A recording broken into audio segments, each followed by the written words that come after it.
खबर समय जगत और मैं आपके साथ जया वाजपेयी। भोपाल यूनियन कार्बाइड हादसे की 40वीं बरसी के मौके पर संभावना ट्रस्ट क्लिनिक ने पिछले 16 वर्षों में क्लिनिक में इलाज लेने वाले गैस पीड़ितों और अपीड़ित रोगियों के चिकित्सीय आंकड़े पेश किए। डॉक्टर उषा आर्या ने कहा कि ये आंकड़े बताते हैं कि गैस की वजह से हुई बीमारियों की दरें अभी भी ऊंची बनी हुई हैं। वहीं कई नई बीमारियां हैं जो सामान्य आबादी की तुलना में गैस पीड़ितों में काफी अधिक दर से प्रकट हो रही।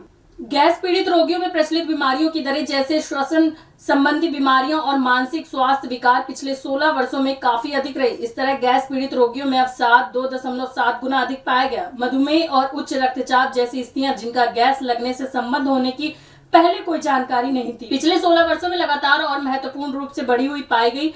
गैस से पीड़ित रोगियों की तुलना में गैस पीड़ित रोगियों में मधुमेह 5 गुना अधिक पाया गया। इस तरह उच्च रक्तचाप 3 गुना अधिक पाया गया। आप देख रहे थे भोपाल से आदित्य सराठी की रिपोर्ट। इस तरह कार्बाइड हादसे की 40वीं बरसी पर हमने ये प्रेस कॉन्फ्रेंस रखी है।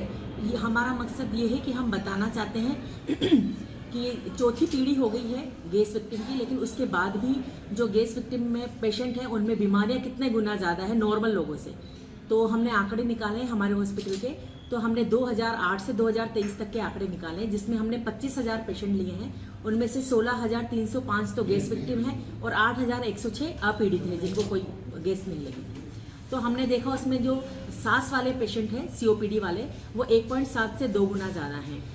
मेंटल इलनेस है जैसे डिप्रेशन की बीमारी, एंजाइटी की बीमारी, नींद की बीमारी वो 2.7 गुना ज़्यादा है। ब्लड प्रेशर की बीमारी 3 गुना ज़्यादा है। डायबिटीज़ की 5 गुना ज़्यादा है।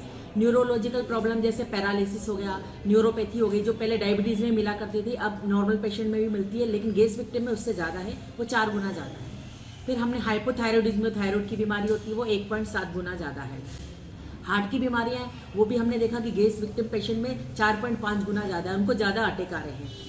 फिर जो किडनी की बीमारी है वो भी पहले डायबिटीज़ में ज़्यादा मिलती थी, लेकिन हम हमने देखा कि नॉर्मल पेशेंट है उनको भी डायरेक्ट किडनी की बीमारी हो रही है, वो 7 गुना ज़्यादा है। और हमने देखा कि मेनोपॉज है जो रजोवृत्ति आती थी महिलाओं में वो 47 साल की उम्र तक आती थी, लेकिन अब हमें देखने को मिल रहा है 40 साल से पहले ही आ रही है, वो 2.6 गुना गैस विक्टिम पेशेंट में नॉर्मल पेशेंट से ज़्यादा है। तो इसमें सुधार की क्या आवश्यकता है शासन से? इनमें हमें ध्यान देना चाहिए कि ऐसा क्यों हो रहा है और हमें उनके स्वास्थ्य पे ज़्यादा ध्यान देना। खबरों को देखने के लिए सब्सक्राइब करें खबर समय जगत।